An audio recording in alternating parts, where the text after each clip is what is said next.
Pare, bago ka ba dito? Dito, di ba? Ako si Mac. Tara, sama ka sa amin kumain mamaya. Libre ko. Talaga ba? Sige, game. Pare, Lito, tara, sumama ka sa akin sa probinsya namin. Libre ko lahat, maganda doon, tahimik, maraming saging at niyog.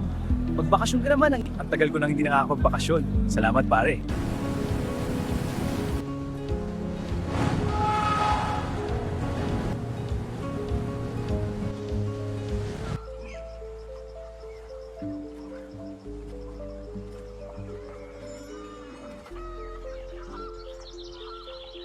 Ganito ba talaga sa baryo nyo nakasalubong sila sa mga paparating? Oo pre, sobrang bait ng mga tao dito. Pa! Ito si Lito yung kaibigan ko sa Manila. Siya yung sinasabi ko sa inyo. Welcome anak, dito ka muna sa amin. Maganda dito, tahimik. Maganda dito, maraming salamat po. Huwag ka mahiya dito sa bahay ha. Welcome ka dito, madami tayong papasyalan. Oo naman, excited na ko. May fiesta bukas, pre. Gusto mo pumunta tayo? Madami kang makikilala dun. Oo ba? Salamat pala, pre, sa pagkain, pati na din po sa inyo. Nanay ni Mac. Walang anuman, kumain ka lang dyan ng kumain. Ito, pre, sa pamilya namin to. Grabe, no? Sana magkaganito rin ako.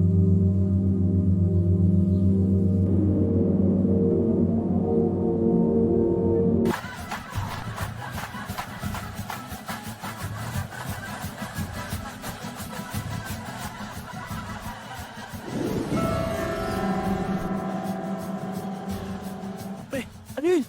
Dugo ba yun?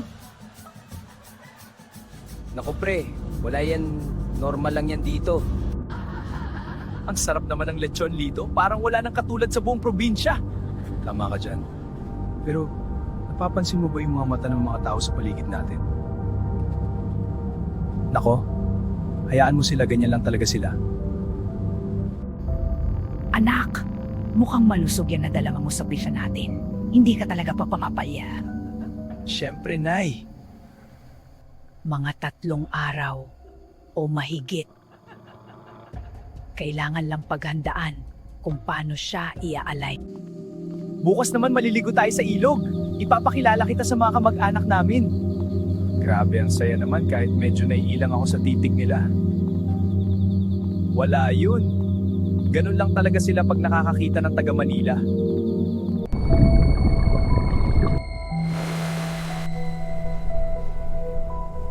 Pre, tara muna dito. May papakilala ako sa'yo. Tito, ito pala si Lito. Pangalawang araw na niya dito. Magandang hapon po. Madaming pong bahay dito. Nasaan na po ang mga tao? Nako, andyan lang sila, tuloy muna kayo sa bahay. Lito, inumin mo ito. Pag may bisita kami, pinapainom namin ito bilang pag-welcome. Salamat po. Lalabas po muna ako. Saglit, may nakalimutan lang po akong gamit. Bukas na daw po gagawin. Mukhang malusog siya. Saan na kaya ang mga tao?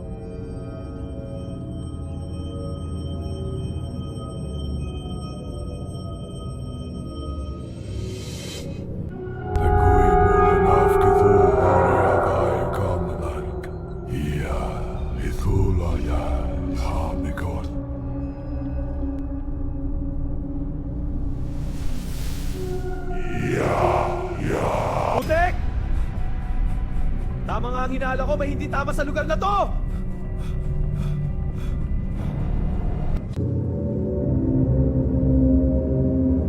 Sobrang dami niyo pong hinanda ngayon ha. Para sa'yo yan dahil nga bukas uuwi na kayo kaya kumain ka na madami. Kailangan ko malaman ang plano ng pamilya nato.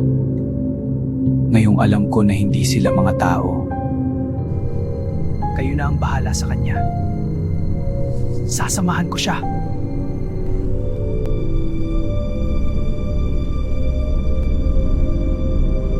Sa bahay nandun ang alay, lalaki. May kwintas. Kunin ninyo siya at ihanda.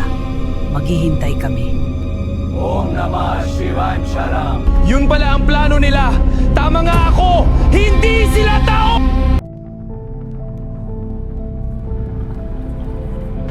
Sa bahay nandun ang alay, lalaki. May kwintas.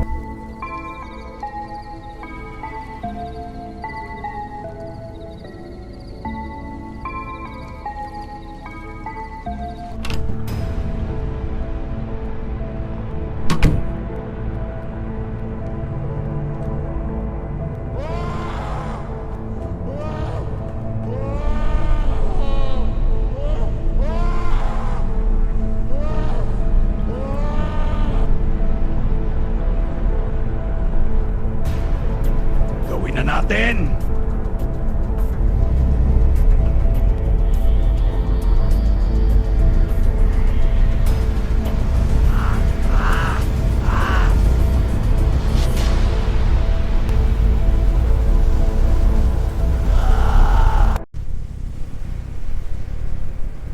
Bakit anak ko ang nandito?